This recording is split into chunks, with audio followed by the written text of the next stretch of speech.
Justine Cullen, thank you so much for being here. Thank you for having me. I'm so excited to talk to you. You are the Editor-in-Chief of ELLE Australia. You're a mother of 3 and you are this beautiful. I'll stay here all day. You're already my idol. I mean, Love you. 3 massive achievements. Tea with Jules. Now, I must ask you, how do you have your tea? Green. Essentially, I just have coloured water. Yep. So, you know, if it's a bag, it's a dunk in and a dunk out. Yep, just very light. I do drink a lot of it, though. Yes. I have a constant cup of tea on my desk. Well, today we've got ginger and lemon.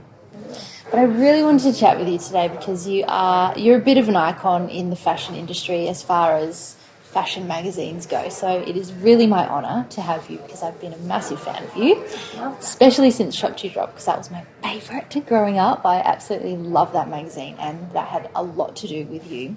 So thank you for bringing me my fashion information every month because I learn so much from those pages. I love hearing that. And it's amazing how many people still say that. Yeah. It meant a lot to people, that magazine. Such a good magazine because it was very relatable and achievable fashion, I thought. It was a lot of fun to make, and I think, you know, it was a really tight team. We also made Shop for Kids, which was just, you know, so much fun because essentially we were taking just lots of gorgeous little children and putting them in fun clothes and making them dress like superheroes. And, you know, that was really fun to do as a young mum as well. Well, speaking of being a mother, you have 3 children of your own. I do, yes, wow. 3 boys. I have Milo, who's 10, Iggy, who's 8, and Scat is 2.5, but thinks he's 45. They are so cute. So being a working mum, I'm a working mum, so I feel your pain. Tell me a little bit about how you do it. I think I do it as badly as anyone else, you know, as well as anybody else. For most working mums, I guess it's the lean in theory. It's just, you know, you just do it. I'm doing it just because I'm doing it. The choice is to be there, and that means just putting one foot in front of the other and, you know, doing the best that I can. I think I've got a pretty good work-life balance now. It's taken me a while to get there. I've had years where I felt really frazzled and, you know, just like I couldn't do it, or that I was, you know, letting something go, or, you know, one side would be I'd feel like I wasn't seeing my children at all, or I'd feel like I was letting my team down. But I think I've kind of got it down now. I've realised that for me, it's really important to eat dinner with my children. So I get up really early in the morning and get into the office as early as I can. And then I like to be able to walk out the door on time to have dinner and do homework with my kids and feel like a normal mother. And then once they go to bed, then I get back on and I work until, you know, the wee hours of the night. So that is it's a system that works for me. It doesn't necessarily mean that will work for everyone. But if I've got that sort of routine, then I feel happy about how I'm balancing everything, and I know my kids are happier if they know that I'm around every evening. Yeah. And there's something nice about missing the morning school drop-off as well. I don't mind that. Getting people's shoes on, that's the hard part. All of that. And, you know, I am very lucky, though. I have an incredibly helpful and supportive mother who comes and stays at our house a few nights a week, and that's such a privilege, and I'm so grateful that I have that kind of help. I know not everyone can do that, and without that, I wouldn't be able to have this job and to travel when I need to and all of those kinds of things. So it's a combination of just being very strategic and also being very lucky. You are the boss, you're the boss lady of ELLE, but how did you get to this position? You weren't born the editor of a magazine. Thank God. No, but I did always have it firmly in my sights. I was one of those little girls who was obsessed with Dolly magazine, and actually, I wasn't actually allowed to buy it, but my mum would let me buy it from Vinnie's or from markets if we ever saw it. So I had really old ones, and I was obsessed, and I was always obsessed with the editor's letters. And I just knew from a very young age, from about 7, there's sort of home movies of me saying, I want to be the editor of Dolly when I grow up. So and to even know what that is at 7, that's pretty good. I was very, very focused. And so I started doing work experience. It wasn't called interning in those days. I would just kind of show up, and I'd in the office, the building that I work in now, actually, you know, that's where Dolly was made back then even. And I would show up and just offer to help, and then I'd do work experience in my school holidays, and I'm sure it was all very illegal, and now it wouldn't be allowed to happen. But then I was kind of this helpful human who was just around and, you know, willing to do anything, and I loved all of it. I was actually, during my HSC, I heard about a job going on a teen magazine called Girlfriend. And I got that. So I never went to uni. I had every intention, and I'm sure my mother was very upset with me. But I took that on, and then after a couple of years I went and worked. I moved to London and worked for the BBC. By this stage I'd realised that I enjoyed the beauty side of things. So being a beauty editor is a pretty nice job. It's lots of lunches and playing with lipstick, and you have to be very clever about how you do things, and you get a really good sense of the business side of running a magazine. So that's why I was really drawn to it. So I lived in London for a while, and then I moved back home and worked for a few magazines, always as beauty editor. And then actually did end up at Dolly as the deputy. Was that the first time that you worked for Dolly? It was, yes, yeah. And then I fell pregnant fairly soon after that. So you made it to the almost top, I got it, and then... and then I fell pregnant. Mm-hmm. But for me, falling pregnant was, I guess you have it in your head when you're growing up that it's going to be this thing that will really kind of invade your life and it will put a stop to your career. But it didn't do that for me. I think it made me more driven, definitely made me more creative, and I can say that for a lot of my girlfriends as well.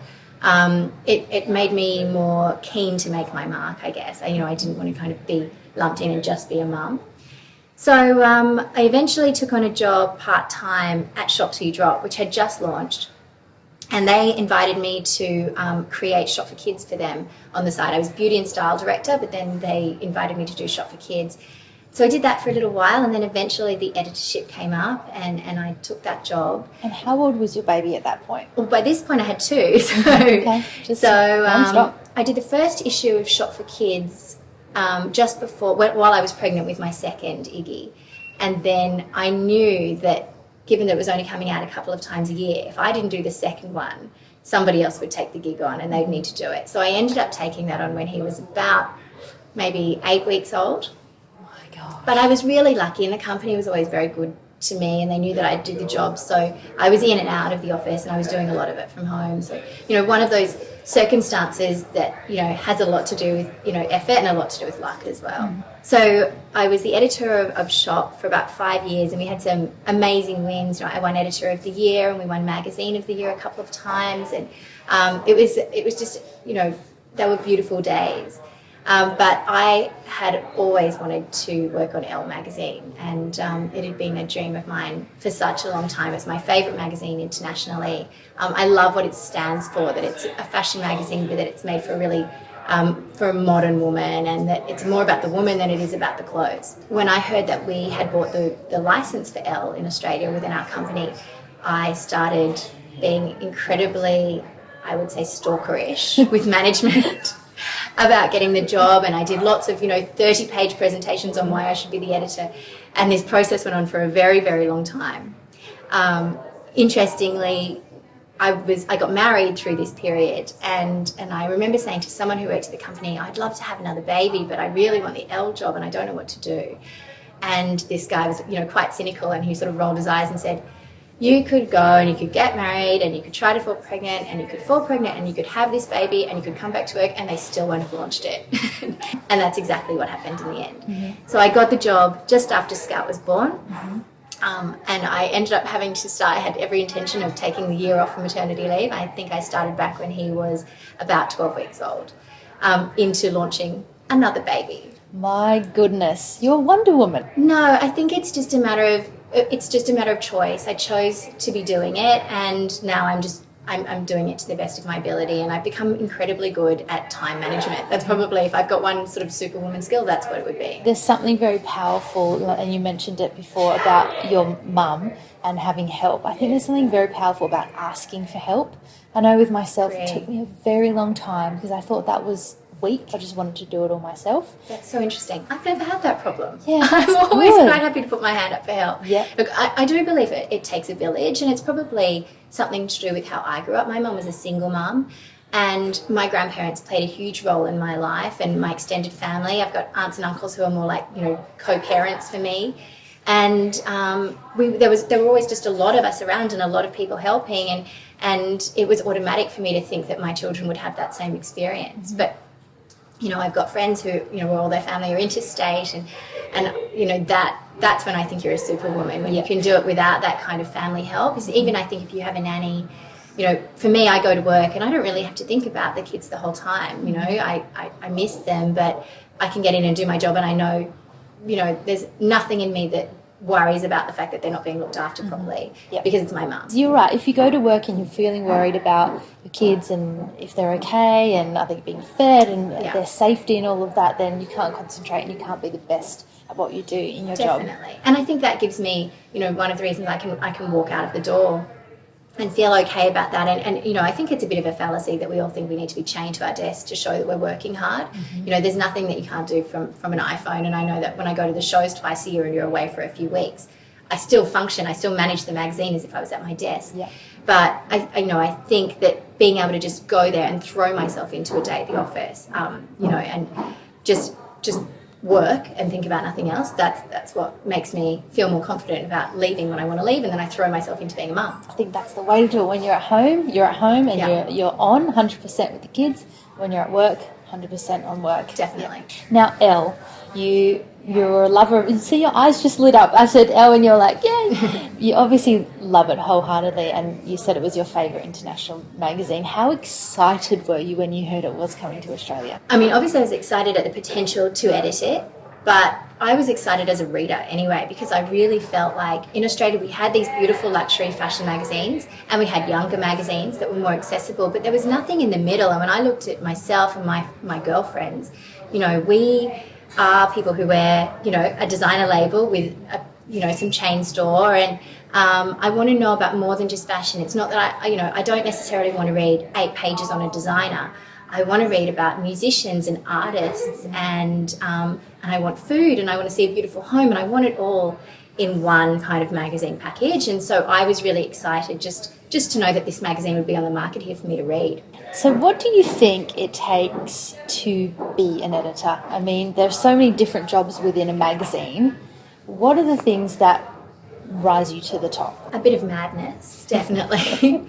I think it's about having, I hate the word vision because it sounds quite wanky, but, a bit of creative vision. Mm-hmm. So not to get too bogged down in producing individual pages, but to be able to sort of sit back and think from the reader's point of view, what do I want out of this reading experience on the whole?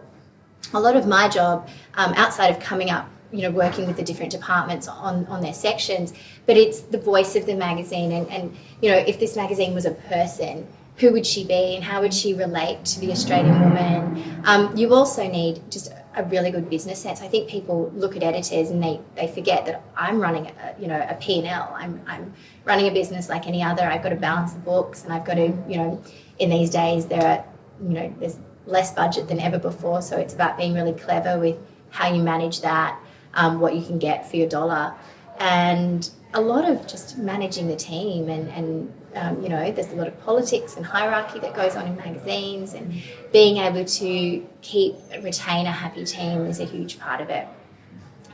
Working with advertisers, being smart about how you include your advertisers, coming up with good ideas for them.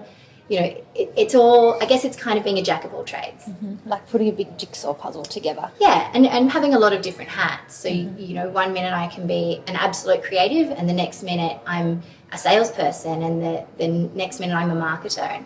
And, these days you've also got, your social media to contend with, and all of the different sides of what we do. But ultimately it all comes back to the editor. And who do you report to? I report to our general manager of the Hearst brands. Mm-hmm. So Hearst is a huge magazine company in the States, and in Australia they have Elle, Harper's Bazaar and Cosmopolitan, which we work in a joint venture with Bauer, the German publishing house that owns what used to be ACP, which was Kerry Packer. So it's a joint venture between Hearst and Bauer, and then the license comes from Lagardère in Paris. So I do a lot of international juggling and reporting and, making sure that everybody's happy. What, and this is going to be an impossible question to answer, what's a typical day like? If we're talking about a typical day in the actual office, so a lot of the time I'm travelling, I might be overseas, I might be, I think I would say to the last time that we met, that I've had 4 trips to the States in the last 6 months where I was on the ground for less time than I was in the air. So flying to New York for a party and then flying back home the next day. So there is a bit of that, but a typical day in the office might be, coming in, going through finals and layouts, working with the art director on a new concept for a page, going through and just doing reads of raw copy, working with the fashion director on a plan for the next few months, and then the editor still goes and checks the wall. So when the stylists pull together a page, I still check every item that goes into the magazine. I make sure the balance of prices is right and brands is right and international versus local. Do you do all of that after the shoot is done? No. Okay, so that's good. So the photo's not actually there. You've got all the clothes just sitting there on the rack ready to go. Yes, so they're usually styled on the wall. Yes. And then I will go in and then the stylist will say, this is from Cos, this is from Isabel Marant, this is, run through everything. And then I kind of, mostly the girls know exactly what they're doing and what they have to do, but sometimes I might say, you know what, there's 2 Celine things in this story and they're both $12,000 and, maybe we don't need 2 $12,000 jackets in that story. So that's part of my job, is to put the reader's hat on and say, what does she really want? Can she use anything here? Is she going to buy anything? So there's a lot of that, and then a lot of working with the advertising department. So I might go to a lunch with an advertiser. I might then go to a showing with a PR.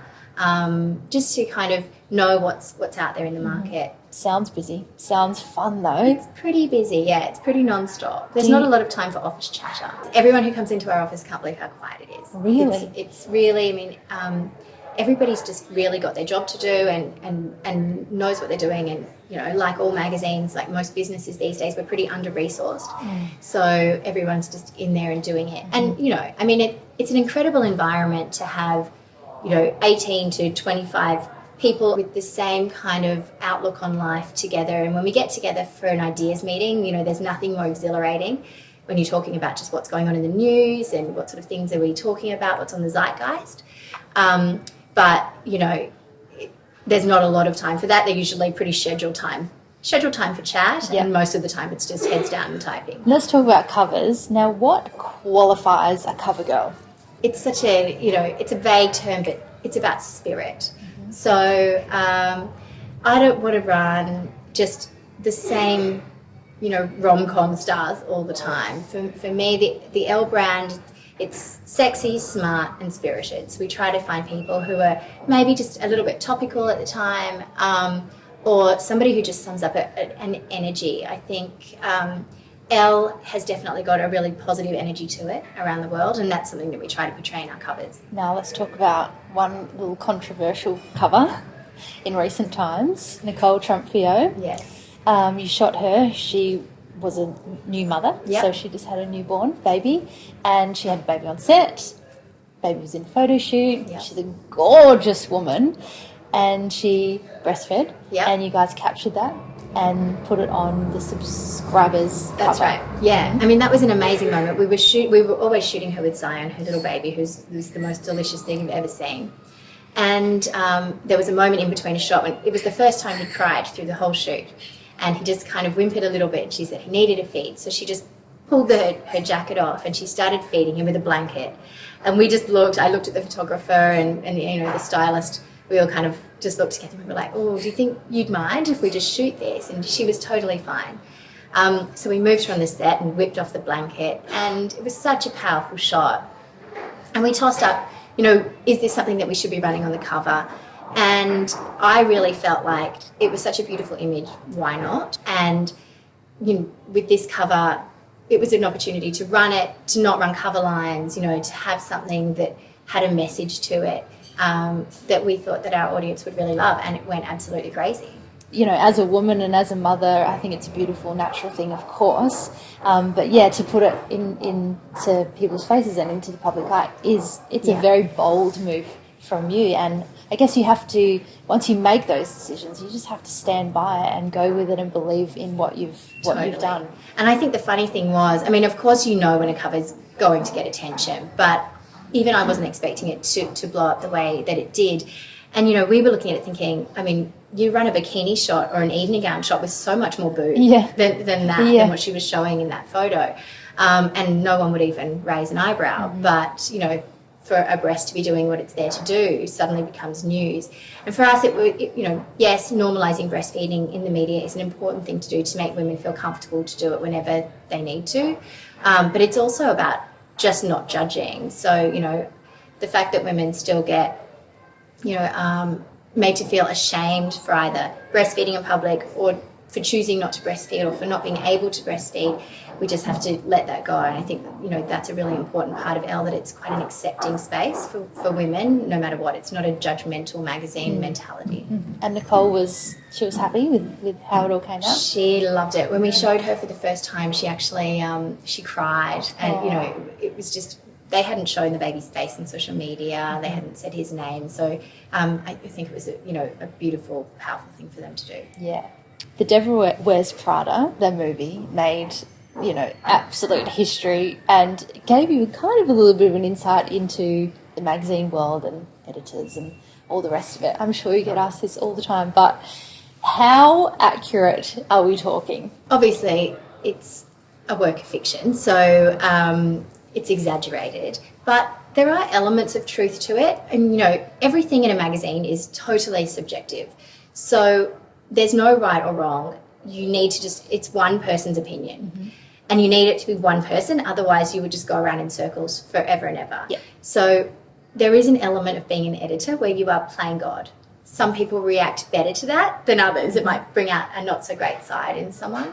For me, I'm pretty easygoing. I am pretty collaborative as a person. Sometimes in a bad way. Sometimes I want to discuss something, till the cows come home. But there are parts of it where you think, okay, I'm just going to have to make this decision, and it's just got to be, ultimately it's not a democracy. It's just what I call. So that part of it is true. See, I couldn't do your job. I couldn't do that because I'd be too scared. I'd be like, what do you guys think? Oh, Well, I do that too. Okay. Yeah. But then you have to just walk away and go, no, it's this. Even though it's fashion and it can be perceived as shallow or it's not important, it's fluffy. A red scarf is a red scarf, it's not that deep. We know this, we're not saving the whales, but it is a multi-billion-dollar industry, and it's your job to feed the people what they want. Well, it's big business, and I think, in magazines, one of the reasons why I love Elle as a brand is because it's always felt just entertaining to me. Like, I love that it's got this philosophy of, there's more to life than being a clothes horse, and there's nothing more boring than a clothes horse who's got nothing to say. That it adds to your world. It gives you good dinner party conversation. And, I don't want to read a magazine. I don't want to pay my money now and read a magazine and feel dragged down by too much that's too serious. There are lots of places where I can get that information from, and I want that. But when I buy a magazine, I just want to be entertained, and I want to be made to feel, joyful. And that's what we really try to do in our... How do you feel about the blogosphere and the social media world? I'm interested with how it's going now because, now, unfortunately, most of the bloggers are being paid to wear certain things. So you're losing that real life relevance that we were seeing before that made blogging so amazing. And you'll see them now in a full look. So they're just wearing what's off the runway anyway. So it's kind of come this full circle. But I think we have some amazing bloggers in Australia. Nicole Warren, Margaret Zhang, they're big international girls. And I've been at the shows with both of those girls, overseas. And you're in Paris and they are legitimately big stars. So for me, I see them as... more like they're just talent, like any other talent. Like, there have been it girls, Forever. Kingdom Come, who are just beautiful women who have a great style that people want to copy. The way these girls have monetized that is different, and I guess the way they promote themselves is different. But the concept's not that different. I think they're amazing what they do. Yeah. They're so beautiful, and they wear clothes so beautifully. It's one of those things too that it's really easy to be a bad blogger, and it's like being a beauty editor. It's kind of easy to rehash a press release and just, churn out the same summer body story every year. Being a blogger is the same. You can take bad photos in your bedroom or in a lift, and you can kind of sell out really quickly. But the ones who will last are the strategic girls. And the girls I've mentioned, they are that. They've got business minds behind what they're doing, and they've got long-term vision. But they're treating themselves like a business. It's not... here's a photo of me and I'm doing this for immediate likes. Yes. It's more about how do I establish this and how do I work with different companies to collaborate and create things. And, I think that we will very quickly see that all of the kind of not so great bloggers will disappear, and then it'll be the cream that really rises, and they've got very long careers ahead of them. What's your idea of a good time? My idea of a good time is good friends, good conversation, lots of food, lots of wine, naked babies, loud children, you know, having it all around. If it was Christmas Day, I'd be really happy. Yeah. I'm really into Christmas. I can imagine your Christmas decorations. I live in a Christmas street, actually. Do you? With all the lights? This is our first year with having to do the lights, so I'm very excited. Amazing. But yeah, so, you know, I just, you know, it's, I guess, the Italian family kind of vision of happiness. So, you know, sunshine, food, wine and babies. I love that. Well, here's to good times ahead. Thank you so much for joining me today. No It's been a worries. pleasure. I feel less intimidated by editors-in-chiefs. I'll throw something at you later. Yeah, great. Yeah, get the claws out. No, thank you, Justine. It's been a pleasure. So nice to meet you.